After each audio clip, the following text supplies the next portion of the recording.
जय Hind friends. Indian polity हम लोग पढ़ रहे थे और अभी तक जो हमने टॉपिक पूरा कर लिया है वो सिटीजनशिप है, प्रियम्बल है और स्टेट और यूटी, राज्य और केंद्र शासित प्रदेश हम लोगों ने जान लिया था। संविधान की विशेषताएं क्या हैं ये सब जान लिया था। और जो कोर टॉपिक है संविधान का, मूल अधिकार, जिसके बिना संविधान महज एक कागज का टुकड़ा बनकर रह जाएगा एक आम लोगों के लिए। और जो भी संविधान, मैंने आपको बताया था कि मूल अधिकार वो घर, संविधान अगर एक घर है तो मूल अधिकार घर का वो एक स्पेशल कमरा है जिसको हम लोगों ने अपने घर में अपने लिए बनाया। ये हमने कहीं से 1935 के एक्ट से नहीं लिया, ये हमने लिया है कहाँ से? अमेरिकी संविधान से। जब हमने आपको पढ़ाया था कि कौन कौन से संविधान किस किस, कौन कौन से टॉपिक किस किस जो है देश से लिए गए हैं, तब हमने वहाँ पर बताया था कि फंडामेंटल राइट हमने कहाँ से लिया? यूएसए से, संयुक्त राज्य अमेरिका से। कल हमने ये देख लिया था एक मोटा सा अंदाजा कि एक आउटलाइन हमने ड्रा कर लिया था कि हमें क्या पढ़ना है और किस भाग के और किस अनुच्छेद से ये रिलेट करते हैं मूल अधिकार, फंडामेंटल राइट्स। और जब हम लोग विशेषताएं पढ़ रहे थे तो कुछ टेक्निकल इशू की वजह से वो टॉपिक पूरा नहीं हो पाया, तो उसी के आगे कंटिन्यू करते हैं और आज देखते हैं फंडामेंटल राइट्स की विशेषताएं, मूल अधिकार की विशेषताएं।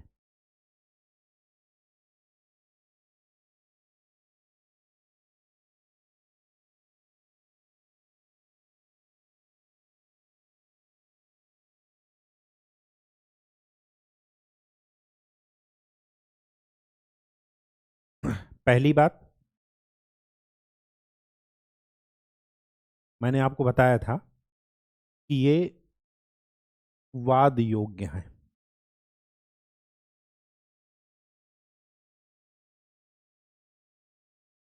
वाद योग्य का क्या मतलब है? कि इन पर रिस्ट्रिक्शंस या प्रतिबंध लगाया जा सकता है।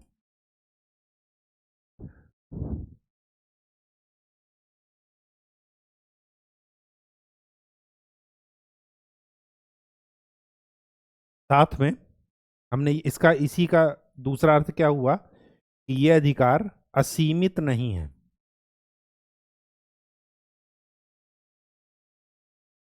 मतलब विदाउट लिमिट नहीं है, लिमिटेशंस हैं इसमें। अब ये रिस्ट्रिक्शंस कौन लगाएगा, प्रतिबंध कौन लगाएगा? तो पहली बात, राज्य लगाएगा। अब इस प्रतिबंध में, रिस्ट्रिक्शंस में आपको दो चीजें ध्यान में रखनी है। पहला, ये रिस्ट्रिक्शंस तार्किक होने चाहिए, रीजनेबल, मनमाने नहीं, इच्छानुसार नहीं, किसी के इच्छानुसार नहीं चलेंगे ये, तो तार्किक या ये कहिए रीजनेबल। और दूसरा, प्रतिबंध जो लगाए गए हैं उन प्रतिबंधों की जांच सही हैं या गलत हैं, ये कौन करेगा? न्यायालय, कोर्ट। न्यायालय बताएगा कि ये प्रतिबंध सही हैं या नहीं। ठीक। एक चीज आपको ये भी ध्यान में रखना है कि प्रतिबंध लगाए क्यों? प्रतिबंध लगाए इसलिए हैं ताकि व्यक्तिगत स्वतंत्रता एंड सामाजिक नियंत्रण, इनके बीच में क्या रहे? संतुलन बना रहे। मैंने आपको कल एक एग्जाम्पल दिया था कि आपको बोलने का अधिकार है, लेकिन इसका ये मतलब नहीं है संतुलन बना रहे, बैलेंस बना रहे। ठीक। मैंने आपको ये बताया था कि आपको बोलने का अधिकार है, अभिव्यक्ति की आज़ादी है, लेकिन उस आज़ादी पर प्रतिबंध ये है कि आप किसी को बिना वजह गाली नहीं देंगे। आप अपनी बात रखिए, लोकतंत्र का पूरा अधिकार है लोकतंत्र में रहने का कि आप आलोचना कीजिए, सरकार की कीजिए, लेकिन ऐसा नहीं कि आप गाली दीजिए। ठीक, आप जैसे प्रेस हुआ या ये जो एडिटर और संपादक होते हैं, ये जो है इन पर भी कुछ ना कुछ प्रतिबंध लगाया जाता है कि ये ऐसे चीज़ें नहीं कुछ भी प्रिंट करेंगे या बोलेंगे जिससे भारत के पड़ोसी देशों के साथ संबंध खराब हों। हमेशा एक सौहार्दपूर्ण संबंध बनाने की कोशिश रहेगी। ठीक, तो ये सारी चीज़ें हैं। तो पहला विशेषता क्या है कि ये वाद योग्य हैं लेकिन असीमित नहीं है। ठीक, इन पर रिस्ट्रिक्शंस लगाया जा सकता है। दूसरी विशेषता न्यायोचित। न्यायोचित का क्या मतलब है कि अगर इनका उल्लंघन होता है,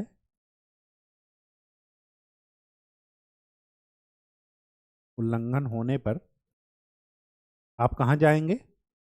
कोर्ट जा सकते हैं, या सुप्रीम कोर्ट मैं लिख रहा हूं, उच्चतम न्यायालय जा सकते हैं। उच्चतम न्यायालय इन अधिकारों की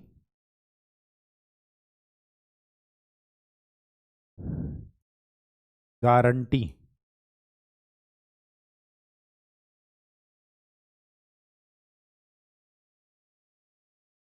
और सुरक्षा प्रदान करता है। इसी वजह से सुप्रीम कोर्ट को संविधान का संरक्षक भी बोला जाता है। यह आपका क्वेश्चन पूछा गया है ऑब्जेक्टिव में कि संविधान का संरक्षक कौन होता है, तो उसमें 4 ऑप्शंस में से एक था उच्चतम न्यायालय, सुप्रीम कोर्ट। तो ये ध्यान रखिएगा कि इसी कारण की वजह से सुप्रीम कोर्ट को संविधान का रक्षक बोला जाता है और सुप्रीम कोर्ट द्वारा इनकी क्या की जाती है? अधिकारों की गारंटी और सुरक्षा प्रदान की जाती है। ठीक, तीसरी बात,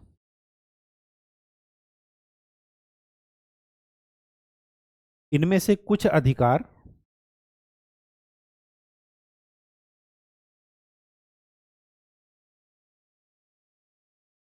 केवल नागरिकों को प्राप्त हैं, ओनली फॉर सिटीजन्स। भारत के नागरिक होने के नाते कुछ अधिकार केवल और केवल नागरिकों के लिए हैं और कुछ अधिकार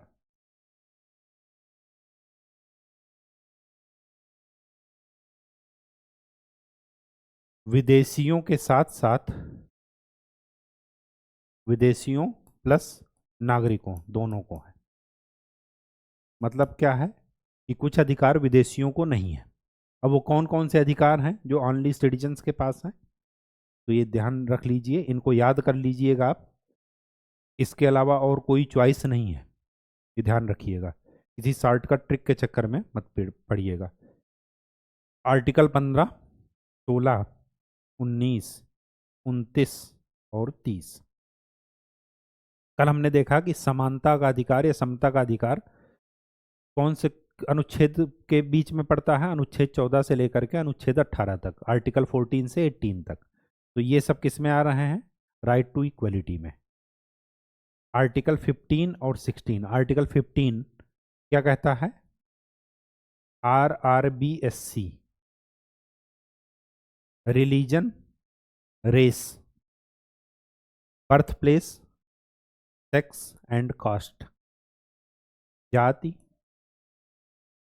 जन्म स्थान, इसका मतलब लिंग,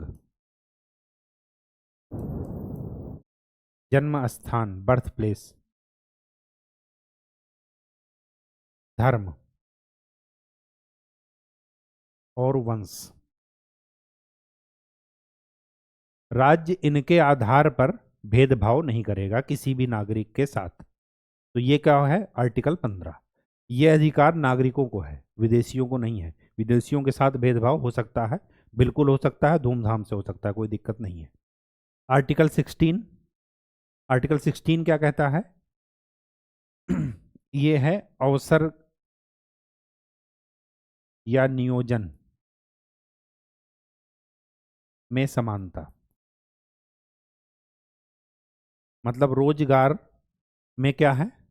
इक्वलिटी है।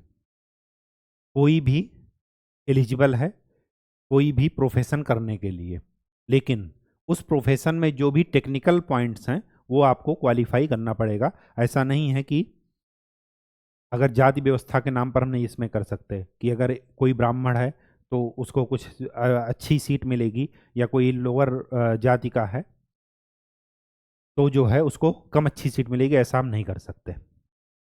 ठीक, मतलब सभी के लिए वो सीटें ओपन रहेंगी। ठीक, रिजर्वेशन का इशू आएगा वो हम बाद में देखेंगे। आर्टिकल 19 क्या है? ये स्वतंत्रता का अधिकार है। और कितने प्रकार की स्वतंत्रता दी गई है आपको? इसमें 6 प्रकार की स्वतंत्रता दी गई है। 6 प्रकार की स्वतंत्रता कौन कौन सी हैं? पहली है वाक एवं अभिव्यक्ति।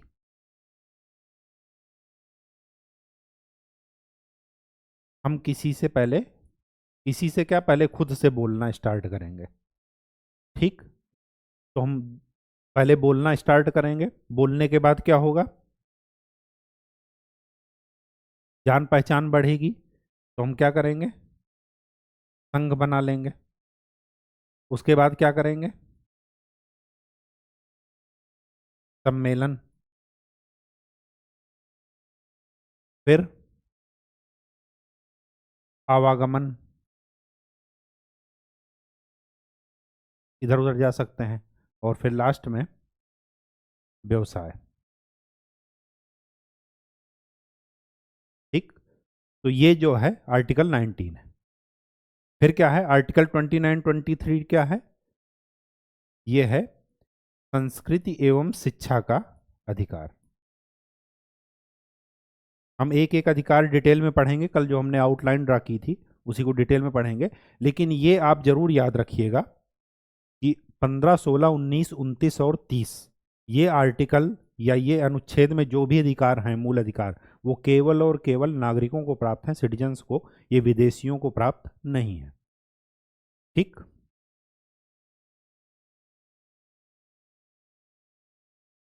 विशेषता नंबर 4। चौथी विशेषता क्या है? चौथी विशेषता ये है कि इनमें से इनमें मतलब ये जो मूल अधिकार की लिस्ट है,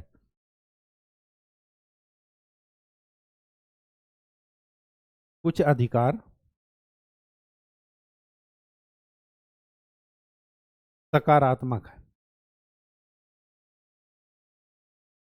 सकारात्मक मतलब पॉजिटिव, जैसे जो कुछ करने की इजाजत देते हैं कि हाँ ये करना है, ये करना है, ये करना है। किसको? सरकार को। और कुछ अधिकार क्या है? नकारात्मक, निगेटिव। ये बताते हैं कि सरकार को ये नहीं करना है, या अगर सरकार ये करती है तो लोग क्या कर सकते हैं? व्यक्ति अपना सुप्रीम कोर्ट जा सकता है जिसके मूल अधिकारों का उल्लंघन हुआ हो।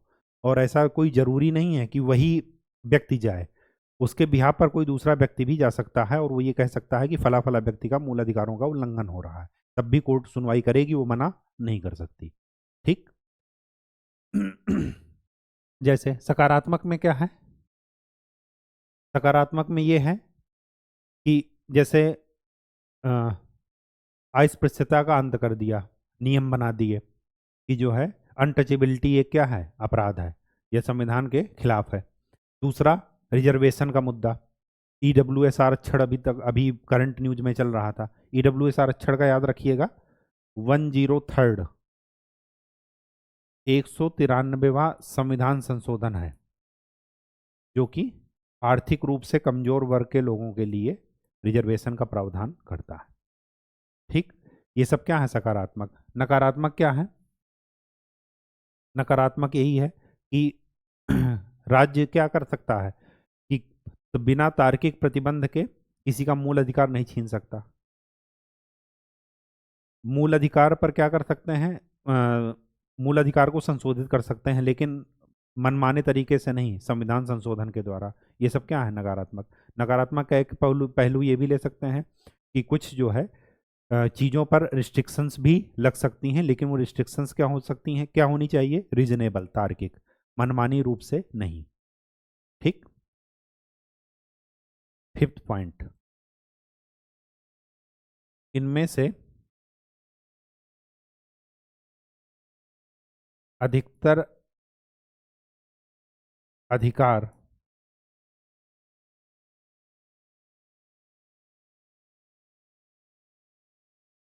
राज्य के विरुद्ध हैं। राज्य के विरुद्ध का मतलब इन द सेंस ये है कि राज्य की मनमानी कार्यवाही के खिलाफ राज्य कोई भी मनमानी कार्यवाही नहीं कर सकता। मतलब अगर राज्य ने कोई कानून बनाया कि जो है जिससे हमारे मूल अधिकार का हनन हो, तो हम डायरेक्ट क्या कर सकते हैं, उस कानून को चैलेंज कर सकते हैं और वो क्या हो सकता है, कोर्ट में निरस्त हो जाएगा। लेकिन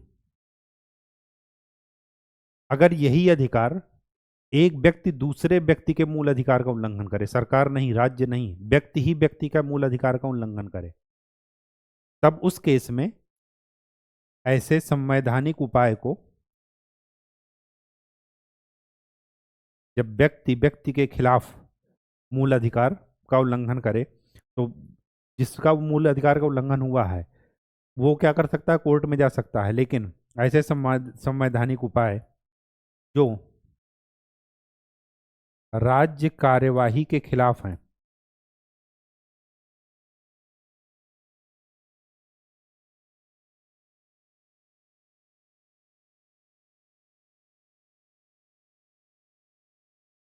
और किसी व्यक्ति द्वारा उनका उल्लंघन हो रहा है,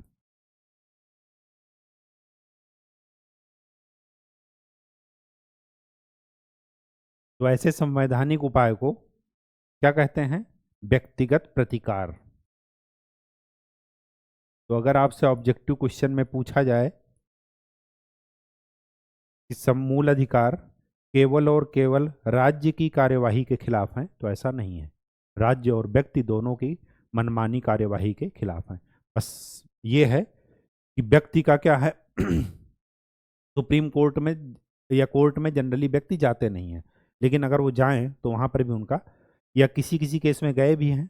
अधिकतर आपने एक PIL का नाम सुना होगा, जनहित याचिका, वो कुछ ऐसी ही थी। उस समय लगी थी जब दिल्ली में एशियन गेम्स हो रहे थे, ठीक है, तो उस समय का ये था, और उन्होंने सुप्रीम कोर्ट ने एक नया इनोवेशन कर दिया जनहित याचिका के नाम से। वहाँ पर भी ऐसे ही हुआ था, दैनिक जो मजदूरी थी वो बहुत ही कम दी जा रही थी, कॉन्ट्रैक्टर्स के द्वारा मजदूरों का शोषण किया जा रहा था। तो इस वजह से वो PIL लगी कि इनको जो है, इनका मूल अधिकार का उल्लंघन हो रहा है, इनको एक दैनिक जीवन से जो मिनिमम वेजेज मिलना चाहिए उससे भी कम वेजेज इन पर काम कराया जा रहा है। सुप्रीम कोर्ट ने उसको भी सुना, जबकि मजदूर तो वहाँ पर काम कर रहा था, वो तो कोर्ट गया भी नहीं, लेकिन उसके बिहाफ पर किसी और ने याचिका लगाई। ठीक, तो ये सब कुछ भी हो सकता है। 5th number. 6th नंबर क्या है, छठवीं विशेषता क्या है? छठवीं विशेषता ये है कि संसद मूल अधिकारों में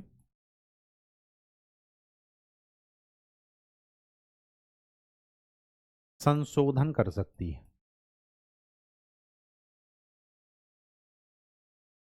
मैंने आपको पहले ही बताया कि ये असीमित नहीं है।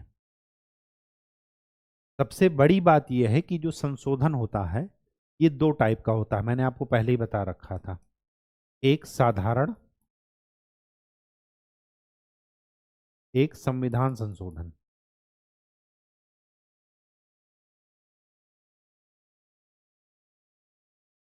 या ये कहिए विशेष।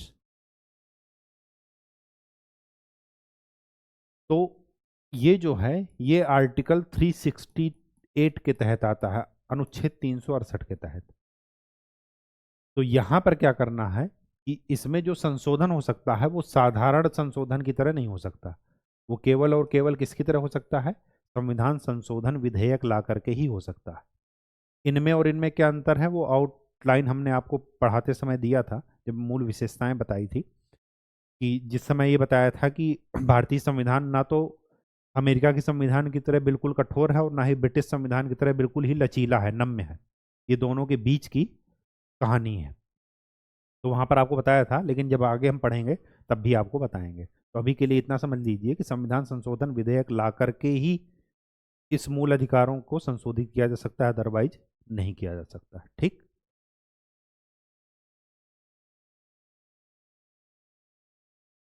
सेवेंथ नंबर,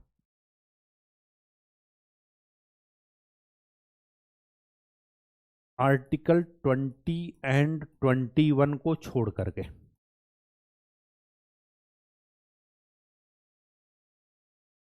आर्टिकल 20 क्या कहता है? दोष सिद्धि के संबंध में संरक्षण।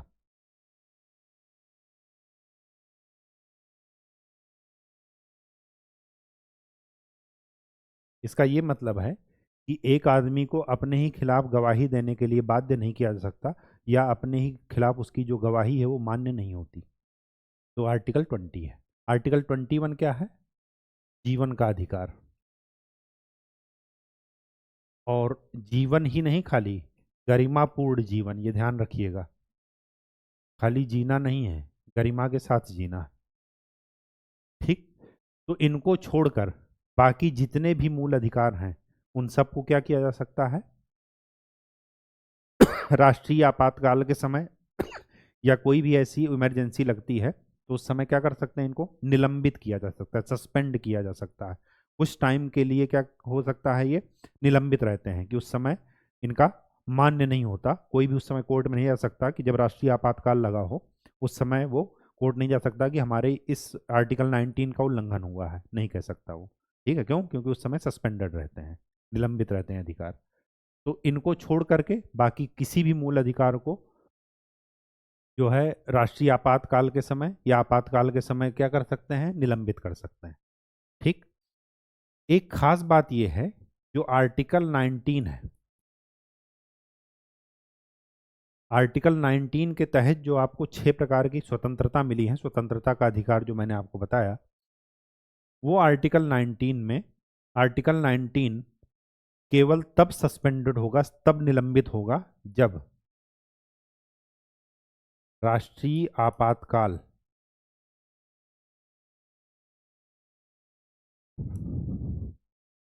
युद्ध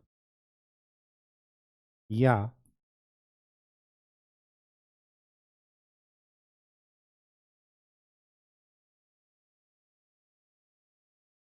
बाह्य आक्रमण के द्वारा लगा हो। राष्ट्रीय आपातकाल 3 तरीके से लगता है, या तो युद्ध हो, या बाह्य आक्रमण हो, या सशस्त्र विद्रोह हो। सशस्त्र विद्रोह। पहले इसकी जगह क्या था? आंतरिक दुर्व्यवस्था या आंतरिक व्यवस्था में खतरा। तो उसमें क्या था कि वो वर्ड डिफाइंड नहीं था। तो जो राष्ट्रीय आपातकाल उस समय इंदिरा गांधी जी ने लगाया, तो ये वाला इस आंतरिक उससे जो है, इस टर्म से सभी उसी के बेसिस पर लगाया गया था राष्ट्रीय आपातकाल। फिर उसके बाद जब इंदिरा गांधी की सरकार गिरी, जब दूसरी सरकार आई जनता दल की, तब उन्होंने क्या किया? इस टर्म को क्या कर दिया? सशस्त्र विद्रोह से क्या कर दिया? रिप्लेस कर दिया। तो इस वजह से सशस्त्र विद्रोह मतलब राष्ट्रीय आपातकाल 3 तरीके से लग सकता है, 3 कंडीशन पर, या तो युद्ध हो, या बाह्य आक्रमण हो, या सशस्त्र विद्रोह हो। ठीक। अब अगर आर्टिकल 19 तब सस्पेंडेड होगा जब राष्ट्रीय आपातकाल इन 2 कारणों से लगा हो। अगर इस कारण से है तो आर्टिकल 19 सस्पेंडेड नहीं होगा, निलंबित नहीं होगा। ठीक। बात समझ में आ गई? और ये प्रावधान कब आया? 44वें संविधान संशोधन के द्वारा। ठीक है। आंतरिक दुर्व्यवस्था को उसमें किससे रिप्लेस कर दिया गया? सशस्त्र विद्रोह से। ठीक। तो आर्टिकल वो जो 7th नंबर विशेषता थी वो ये थी। ठीक। 8th नंबर पॉइंट क्या है? 8th नंबर पॉइंट ये कहता है कि अगर article 31, article 39 B and C,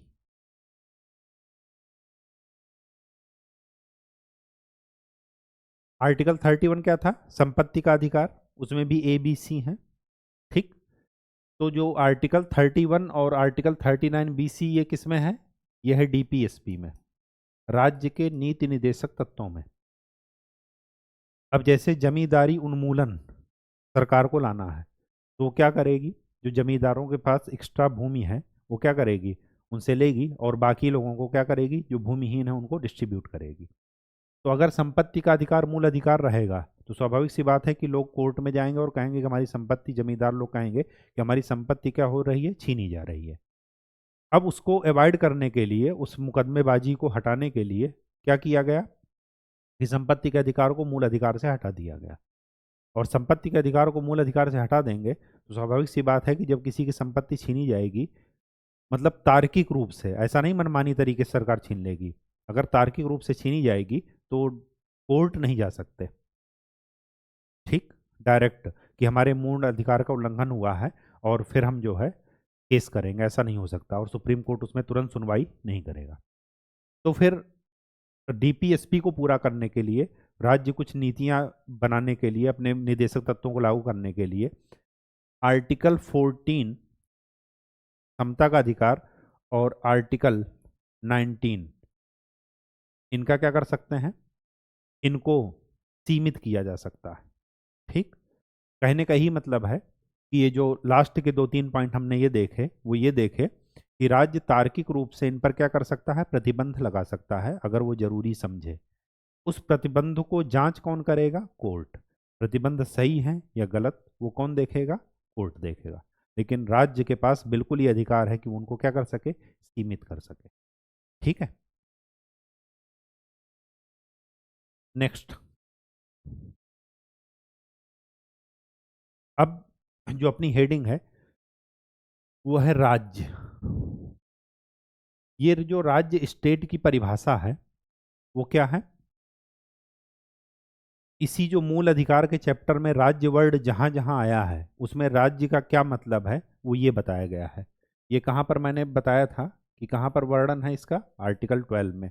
article 12 में यही बताया गया है कि मूल अधिकार के चैप्टर में राज्य जहां भी लिखा है उस राज्य का मतलब क्या है। तो उस राज्य का मतलब क्या है? एक तो है केंद्र सरकार, सेंट्रल गवर्नमेंट, प्लस संसद, पार्लियामेंट, ठीक। उसके एग्जीक्यूटिव एंड लेजिस्लेटिव चीजें, कार्यकारी और विधायी जो पद हैं और जो भी उनकी अथॉरिटी है वो सारे किस में आ जाते हैं? राज्य में। स्टेट गवर्नमेंट प्लस राज्य का विधानमंडल, ये भी किस में आ रहे हैं? राज्य में। स्थानीय निकाय, जैसे जिला परिषद हो गई, नगर निगम हो गया, ये सब किस में आ रहे हैं? राज्य में। और फोर्थ, सभी वैधानिक या गैर वैधानिक निकाय, जैसे इनका एग्जाम्पल इंपॉर्टेंट है, LIC हो गया, जितनी भी PSU हैं, सेल, ONGC, NTPC, ये सब किस में आ गए? राज्य में। इनमें किसी के द्वारा भी अगर मूल अधिकार का उल्लंघन होता है तो व्यक्ति डायरेक्ट क्या जा सकता है? कोर्ट में जा सकता है, ठीक। तो राज्य का ये मतलब, ठीक है।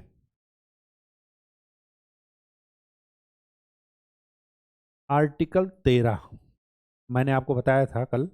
आर्टिकल 13 में ये कह रहा है, आर्टिकल 13 क्या कहता है कि मूल अधिकारों से असंगत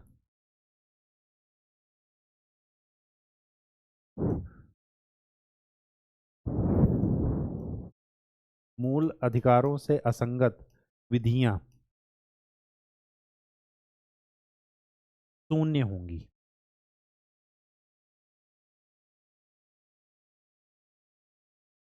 अब इसी से मैंने बताया था कि सुप्रीम कोर्ट को इसकी पावर मिलती है जुडिशियल रिव्यू की, न्यायिक पुनरावलोकन की शक्ति मिलती है सुप्रीम कोर्ट को आर्टिकल 13 से। ठीक। और आर्टिकल 13 से सुप्रीम कोर्ट आर्टिकल 32 में जाता है। आर्टिकल 32 में क्या कह रहा है कि अगर मूल अधिकारों का उल्लंघन हुआ है तो उसको इम्प्लीमेंट कराने के लिए व्यक्ति कहाँ जाएगा सकता है? सुप्रीम कोर्ट में। तो आर्टिकल 32 के द्वारा आर्टिकल 13 को मिला करके सुप्रीम कोर्ट को पावर मिल रही है। इसके लिए जुडिशियल रिव्यू के लिए। और मैंने ये भी बताया था कि आर्टिकल 26 के द्वारा हाई कोर्ट को यही पावर है, किसकी? जुडिशियल रिव्यू की। ठीक। अब ये जो विधियां वर्ड है, इनमें कौन कौन सी विधि शामिल है वो देखना है। एक तो शामिल है स्थायी विधियां। स्थायी विधियां वो होती हैं जो परमानेंट हैं, कोई अधिनियम बन गया, कोई कानून बन गया, वो स्थायी विधियां हैं। दूसरा है अस्थायी विधियां। अस्थायी विधियां में आदेश आ गया, अध्यादेश आ गया। अध्यादेश, आदेश, ये सब। और तीसरी चीज, विधि के गैर विधायी स्रोत।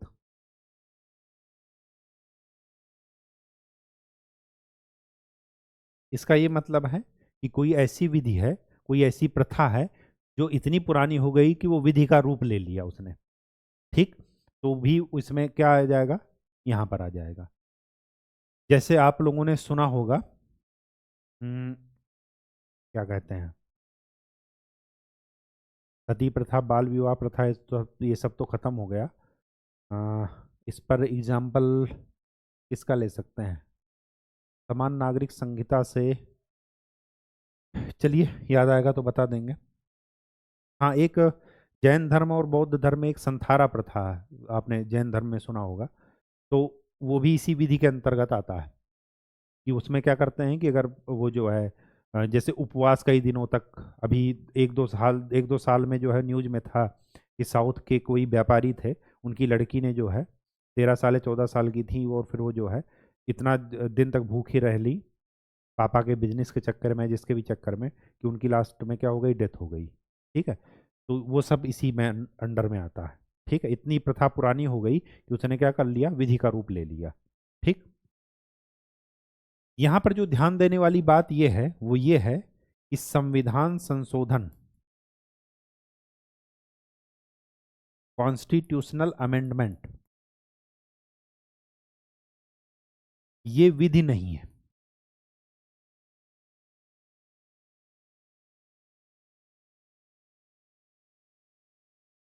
विधि के अंतर्गत ये नहीं आता। अब जब विधि के अंतर्गत नहीं आएगा तो उसका जुडिशियल रिव्यू हो सकता है? नहीं हो सकता। तो यहां पर सुप्रीम कोर्ट ने क्या गेम खेला? वो गेम ये खेला कि एक केस है जिसका नाम है केशवानंद भारती केस।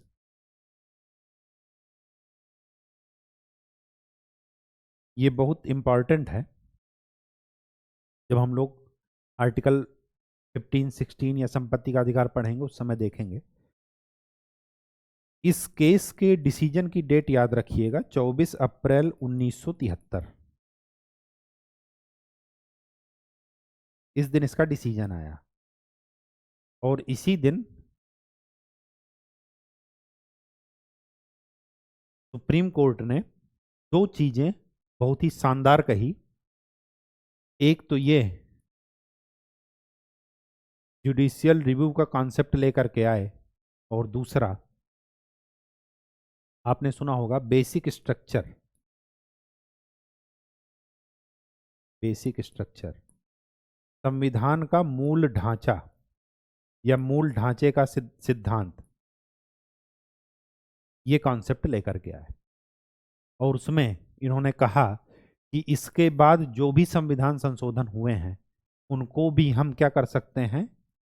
वो भी जुडिशियल रिव्यू के अंडर में आते हैं। ठीक है। तो ये चीजें जरा ध्यान रखिएगा। केशवानंद भारती केस में सुप्रीम कोर्ट ने ये कहा था कि इसके बाद जो भी संविधान संशोधन होंगे उनको भी अगर मूल अधिकार का उल्लंघन हुआ है तो उनका भी जुडिशियल रिव्यू हो सकता है। ऐसा नहीं कि नहीं हो सकता। ठीक। और संविधान संशोधन कोई विधि नहीं है। ये दो एकदम कंक्रीट कॉन्सेप्ट याद रखिएगा। ठीक। अब हम देखते हैं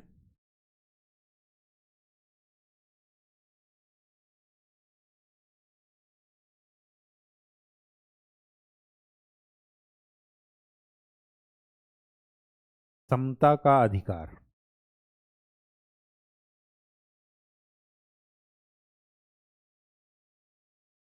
अपने कोर टॉपिक पर हम लोग पहुंच रहे हैं, समता का अधिकार। और इस अधिकार में मैंने बताया था कि आर्टिकल 14 से आर्टिकल 18 तक के प्रावधान शामिल हैं।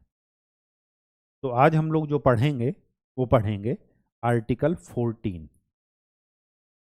और आर्टिकल 14 क्या कहता है कि विधि के समक्ष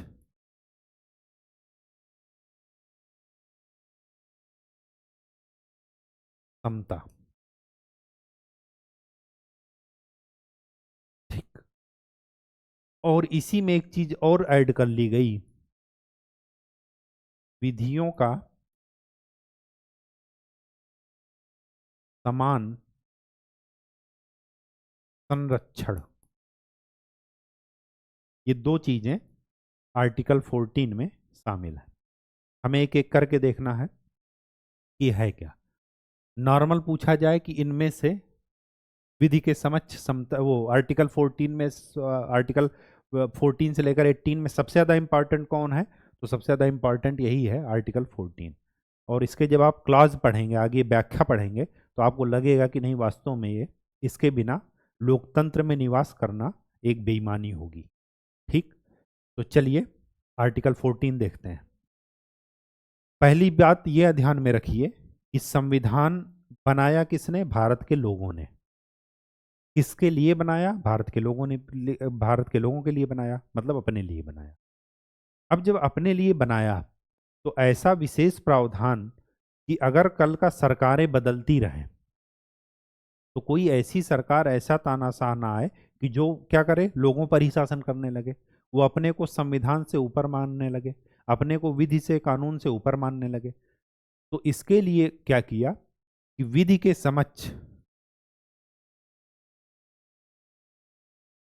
सभी को क्या कर दिया? समान कर दिया। विधि का शासन का क्या मतलब है? विधि के समक्ष समता का क्या मतलब है कि हमारे देश में किसका शासन है? विधि का। और ये बहुत बड़ी बात है। आप यूरोप उठाकर देख लीजिए, आप नॉर्थ अमेरिका उठाकर देख लीजिए, वेस्टर्न एशिया में अभी भी धर्म के नाम पर युद्ध चल रहा है। विधि का शासन मतलब हम किसी धर्म से शासित नहीं होते, हम किसी पंथ से शासित नहीं होते। हमारे लिए गीता भी इक्वल है, कुरान भी इक्वल है, बाइबिल भी इक्वल है, सब कुछ इक्वल है। हम किसी ऐसे धार्मिक ग्रंथ, किसी ऐसे धर्म के आधार पर शासन नहीं चलता। किसका शासन है? कानून का, विधि का।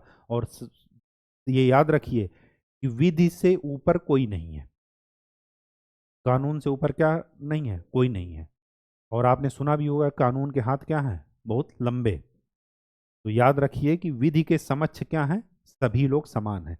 तो विधि के समक्ष समता में क्या है कि विधि से ऊपर कोई नहीं है।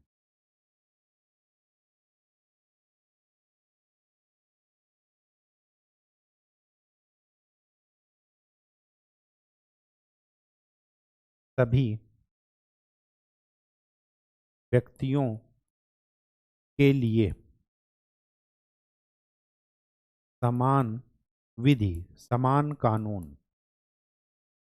और ये देखिए कितनी बड़ी बात है, चाहे पीएम हो, चाहे सीएम हो, और चाहे डीएम हो, चाहे उनका कोई सर्वेंट हो,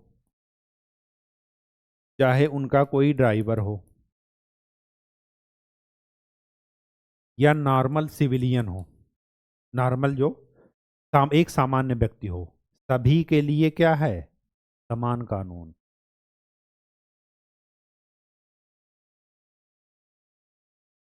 अगर पीएम ने किसी को मार दिया और एक सामान्य व्यक्ति ने किसी को मार दिया, तो दोनों की मामले की सुनवाई एक ही कानून के तहत होगी।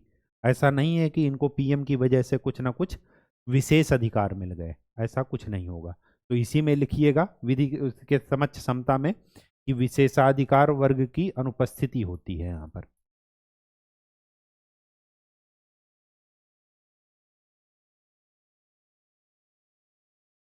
सभी के लिए समान व्यवस्था। ठीक। पद प्रतिष्ठा इसका कोई मतलब नहीं है, अमीरी गरीबी का कोई मतलब नहीं है, ऊंच नीच का कोई मतलब नहीं है, सवर्ण जाति निम्न वर्ण जाति कोई मतलब नहीं है, सभी लोग विधि के समक्ष क्या हैं, समान है। ठीक। तो ये हुआ विधि के समक्ष समता का कॉन्सेप्ट। विधि के समक्ष समता जो लिया गया है वो लिया गया है ब्रिटिश संविधान से। ये ब्रिटिश कॉन्सेप्ट है।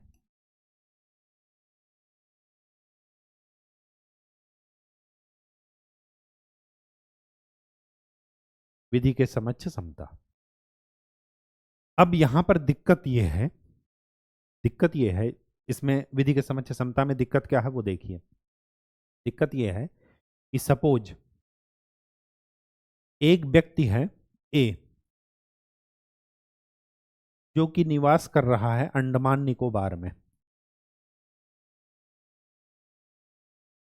ठीक है। जल जंगल जमीन इन्हीं के बीच में वो रह करके पढ़ा लिखा। ठीक। वहां पर स्वाभाविक सी बात है कि उतनी सुविधाएं उतने अच्छे स्कूल नहीं होंगे। और एक व्यक्ति है बी जो साउथ दिल्ली में एक पॉश इलाके में और एक अमीर वर्ग में पैदा हुआ और इनके पिताजी हैं डीएम, डिस्ट्रिक्ट मजिस्ट्रेट। अब अगर मैं ये कहूं कि इनके लिए और इनके लिए कंपटीशन हो रहा है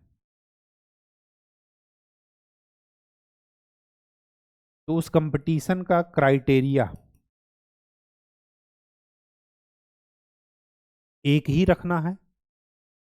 अगर हम एक रखेंगे तो ये देखेंगे कि इनका बैकग्राउंड क्या एक था जो हम तुलना कर रहे हैं दोनों की, तो नहीं।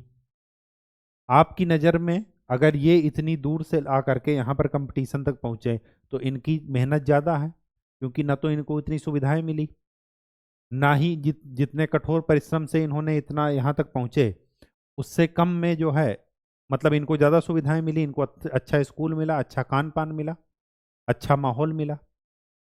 तो स्वाभाविक सी बात है कि जब हम एक प्लेटफॉर्म पर ला रहे हैं, कंपेयर कर रहे हैं, तो आप उनका बैकग्राउंड भी देखेंगे।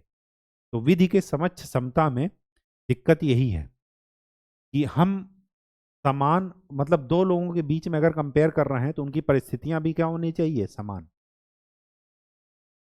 अब अगर समान परिस्थिति नहीं है, असमान परिस्थिति है, तो स्वाभाविक सी बात है कि अगर असमान परिस्थिति है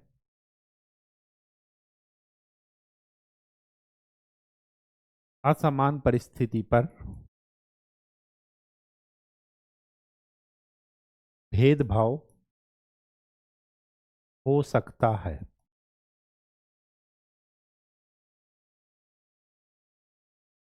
उसको आर्टिकल 14 का उल्लंघन नहीं माना जाएगा। अब यहाँ पर दो कॉन्ट्राडिक्शन बातें आपको लग रही होंगी। एक तरफ तो हम कह रहे हैं कि सब कोई समान है और दूसरी तरफ कह रहे हैं कि भेदभाव भी हो सकता है। ये जो भेदभाव हो सकता है इसी को ही कह रहे हैं विधियों का समान संरक्षण।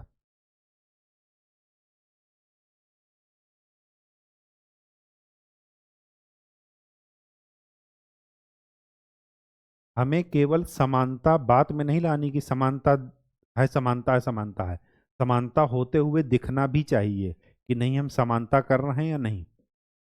तो स्वाभाविक सी बात है कि जब हम कंपटीशन कराएंगे, अभी जो हमने एग्जांपल दिया ए और बी का, तो स्वाभाविक सी बात है कि ए की क्राइटेरिया में क्या करेंगे, छूट देंगे। कि अगर हम ये कह रहे हैं कि 1000 में से 500 नंबर फिक्स है इंटरव्यू के लिए, तो ए के लिए हम छूट दे देंगे कि ये अगर 300 भी ला देते हैं तो इनको इंटरव्यू में मौका मिलेगा। तो ये छूट क्या गलत होगी, कभी नहीं गलत होगी। तो ये भेदभाव क्या होना चाहिए, तार्किक होना चाहिए, अतार्किक नहीं होना चाहिए। जैसे जैसे दो एक ही लोग, दो लोग एक ही पोस्ट पर हैं, दोनों लोग डीएम हैं, और एक हैं उच्च जाति के, एक है निम्न जाति के, तो हम निम्न जाति वाले को अगर कम सैलरी दे रहे हैं और उच्च जाति वाले को ज़्यादा दे रहे हैं एक ही पोस्ट के लिए, तो वो अतार्किक भेदभाव है, उसमें कोई तर्क नहीं है। क्यों? क्योंकि सेम पोस्ट है, सेम जिम्मेदारी है, सेम कर्तव्य है, सब कुछ सेम है, तो फिर हम सैलरी का भेदभाव क्यों करें? ठीक। तो जो भेदभाव हम कर रहे हैं वो क्या होना चाहिए? तार्किक। और इसी से जो इवॉल्व होती है चीज़ें, रिजर्वेशन का कॉन्सेप्ट यही है कि विधियों के समान संरक्षण में, जिसे आज 2023 में यूपीएससी में पूछा गया था कि विधियों का समान संरक्षण का मतलब क्या है, तो वहाँ पर 4 विकल्प दिए गए थे, उनमें से एक विकल्प ये भी था कि विधि के समक्ष समता। तो विधि के समक्ष समता कभी भी विधियों के समान संरक्षण के साथ नहीं है, ये दोनों एक दूसरे से कॉन्ट्राडिक्शन लगती हैं। विधियों के समक्ष समता क्या है? कि विधि के समक्ष सभी लोग समान हैं, और विधि के समान संरक्षण में क्या है? कि यहाँ पर भेदभाव कर सकते हैं, लेकिन वो भेदभाव क्या होना चाहिए? तार्किक होना चाहिए, और उसका एग्जाम्पल मैंने आपको दे दिया। ठीक। तो विधि का समान संरक्षण, ये जो विचार है वो किसका है? अमेरिका का, संयुक्त राज्य अमेरिका का।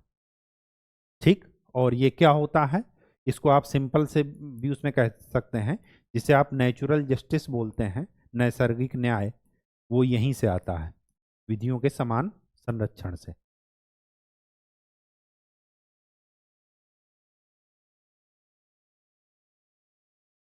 नैसर्गिक न्याय। ठीक। विधियों के समान संरक्षण में एक चीज और ध्यान रखिएगा कि दायित्व और अधिकारों के समान होने पर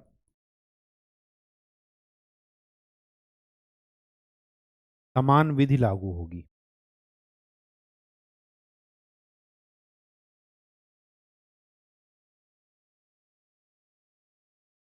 कहने का ये मतलब है कि आपका तार्किक जो भेदभाव का आधार है वो क्या होना चाहिए? तार्किक। और इन दोनों से, विधि के समक्ष समता और विधियों का समान संरक्षण, ये दोनों आर्टिकल 14 में निहित हैं, और इन दोनों का उद्देश्य क्या है? न्याय और अवसर की समानता। जो कमजोर वर्ग है उनको थोड़ा सा क्या कर दीजिए? कुछ फैसिलिटी दे दीजिए। वो कभी भी भेदभाव तार्किक होगा, हमेशा अतार्किक नहीं होगा। आरक्षण का जो कॉन्सेप्ट है वो यही है, सामाजिक उत्थान के लिए एक तरीका आरक्षण को निकाला गया। ठीक। दूसरी बात यह है यहां पर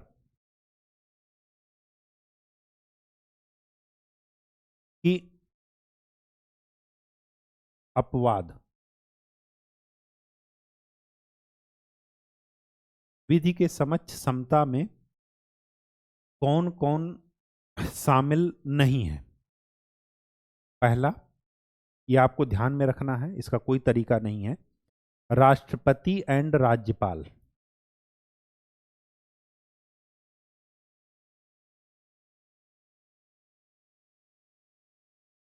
ये दोनों अगर पद पर हैं तो पद पर रहने के दौरान इनके खिलाफ कोई भी दांडिक कार्यवाही या मुकदमा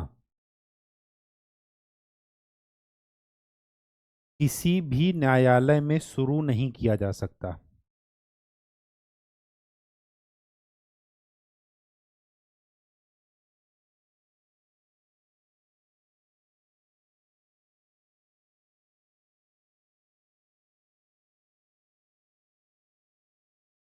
ऐसा इस वजह से किया गया। अच्छा, इसमें थोड़ा आप ध्यान रखिएगा, ये पूछा जाता है, ये किसके थ्रू छूट मिली है? ये है आर्टिकल 361, अनुच्छेद 361 में इसका प्रावधान है।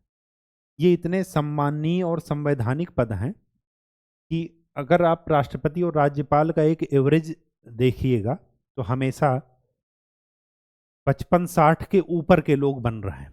तो ये इतने संवैधानिक पद हैं कि ये नहीं होता कि उस समय तक जा करके ये क्या करें, इनका कोई मारपीट का मुकदमा चल रहा होगा या ऐसा कुछ, जिसे आप दांडिक कार्यवाही या ये कहिए फौजदारी वाले मामले, फौजदारी का मतलब क्रिमिनल वाले मामले, लड़ाई झगड़े के, इसके तहत कोई भी मामले में सुनवाई नहीं हो सकती।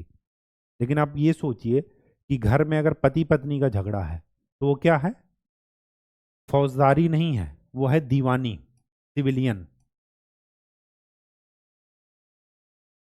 दीवानी वाले मामले उसे कहते हैं, सिविलियन वाले मैटर, सिविलियन मैटर उसे कहते हैं। तो क्या अगर राज्यपाल और राज्यपाल की पत्नी के बीच में झगड़ा हो गया तो क्या कोर्ट नहीं जा सकते? तब जा सकते हैं। तो दीवानी वाले मामले में जा सकते हैं, लेकिन दीवानी वाले मामले में भी तुरंत मामला वहां पर नहीं जाएगा, उसके लिए 2 महीने का, 2 माह पूर्व आपको नोटिस देना पड़ेगा। आपको मतलब उनकी पत्नी को, कि हाँ हम ये मुकदमा करने जा रहे हैं आपके खिलाफ कि आपने 4 दिन पहले हमें थप्पड़ दिखाया था मारने के लिए। ठीक है, तो वो क्या है, दीवानी मामले। दीवानी मामले वो हैं जो पर्सनल से संबंधित हैं, ठीक है, जिनका समाज पर ज़्यादा इफेक्ट नहीं पड़ता, वो हैं दीवानी वाले मामले। और जो क्रिमिनल हैं, मारपीट जिसका बड़े पैमाने पर समाज पर इफेक्ट पड़ता है, वो हैं फौजदारी मामले। तो फौजदारी वाले मामले में इन पर कोई भी कार्यवाही पद में रहने के दौरान नहीं हो सकती। तो ये समानता का अधिकार का क्या है, उल्लंघन है, लेकिन ये अपवाद है। संविधान ने इनको ये छूट दे रखी है। क्यों? क्योंकि ये इतने संवैधानिक पद हैं, इतने उच्च क्या कहते हैं उसे, क्राइटेरिया के पद हैं कि उनमें कभी भी ये सब मामला आता ही नहीं। ठीक। दूसरी बात, अगर ये पद पर हैं तो जिस समय ये पद पर हैं उस समय ये जो कार्य कर रहे हैं, किसी पर्टिकुलर एक्ट पर साइन कर रहे होंगे, किसी पर्टिकुलर अध्यादेश को ये क्या बना रहे होंगे, अधिनियम बना रहे होंगे साइन करके, या किसी के मृत्युदंड पर डिसीजन ले रहे होंगे। तो उस समय जो भी ये कार्य करेंगे, इनके पद पर रहने के दौरान इनके द्वारा किए गए कार्य को किसी भी न्यायालय में नहीं ले जाया जा सकता, मतलब उस पर मुकदमा नहीं किया जा सकता। तो ये भी एक इसका अपवाद है।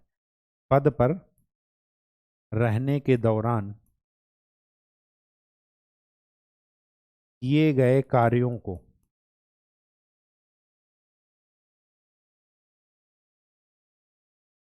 सी का मतलब कोर्ट में प्रश्नगत नहीं किया जा सकता।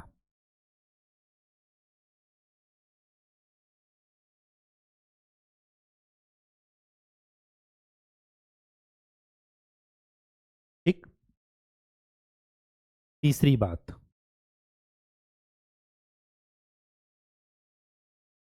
संसद या विधानमंडल की सत्य कार्यवाही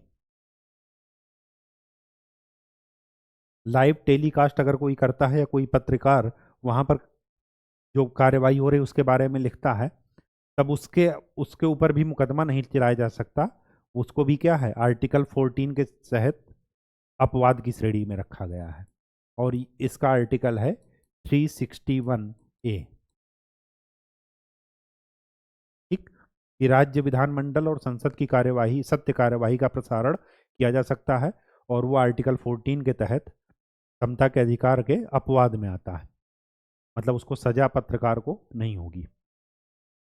चौथी बात जो इंटरेस्टिंग है, ये आपको ध्यान में रखना है, कई बार पूछा गया है, आर्टिकल 105 और आर्टिकल 194। आर्टिकल 105 क्या कहता है? आर्टिकल 105 ये कहता है कि संसद के जो मेंबर्स हैं, मेंबर ऑफ पार्लियामेंट और मेंबर ऑफ लेजिस्लेटिव असेंबली, विधानमंडल के जो सदस्य हैं, मतलब सांसद को विशेषाधिकार आर्टिकल 105 के तहत प्राप्त है, और विधायकों को विशेषाधिकार किसके द्वारा प्राप्त है? आर्टिकल 194 के द्वारा। मतलब संसद में सांसद के द्वारा अभिव्यक्त किए गए विचार पर कोई कार्यवाही नहीं हो सकती, उनको वहां पर बोलने की पूरी छूट है। वो जो वहाँ पर वादा करें, जो भी बोलें, ऐसा नहीं कि आप उन पर मुकदमा कर सकते हैं, नहीं कि आपने ये बोला था, नहीं, उनको पूरी बोलने की आज़ादी है। और उस वहाँ पर उनके दिए गए वक्तव्य को किसी भी न्यायालय में प्रश्नगत नहीं किया जा सकता। ये उनको विशेषाधिकार दिया गया है ताकि वो जनता की भावनाओं को, अपने क्षेत्र की समस्याओं को, अपने लोगों की समस्याओं को, अपने लोगों की भावनाओं को वहाँ पर पूरी तरीके से रिप्रेजेंट कर सकें, अभिव्यक्त कर सकें। इसलिए ये उनको छूट दी गई है। तो ये है संसदीय विशेषाधिकार और ये है विधानमंडल के सदस्यों के विशेषाधिकार। ये भी आर्टिकल 14 के अपवाद में आते हैं। आप ये नहीं कह सकते कि सांसद जी ने वहां पर गाली दी थी सदन में और हम यहाँ पर गाली दे रहे हैं तो हम ही को पकड़ा गया, उनको क्यों नहीं पकड़ा गया। ये आप नहीं कर सकते। क्यों? क्योंकि उनको विशेषाधिकार है। ठीक। और इन्हीं सब बातों से आपको ये लग रहा होगा कि मूल अधिकार निरपेक्ष नहीं है, सापेक्ष है। मतलब वो क्या है, सभी के लिए समान तो हैं, लेकिन एक पर्टिकुलर कंडीशन पर, एक पर्टिकुलर पद पर रहने के दौरान, एक पर्टिकुलर पोजीशन में रहने के दौरान हम उनमें विभेद कर सकते हैं। और वो विभेद का आधार क्या होना चाहिए? तार्किक है, संविधान के द्वारा दिया गया है, अपने मन से मनमानी नहीं है। ठीक। लास्ट के पॉइंट्स, जो भी विदेशी राजनयिक हैं,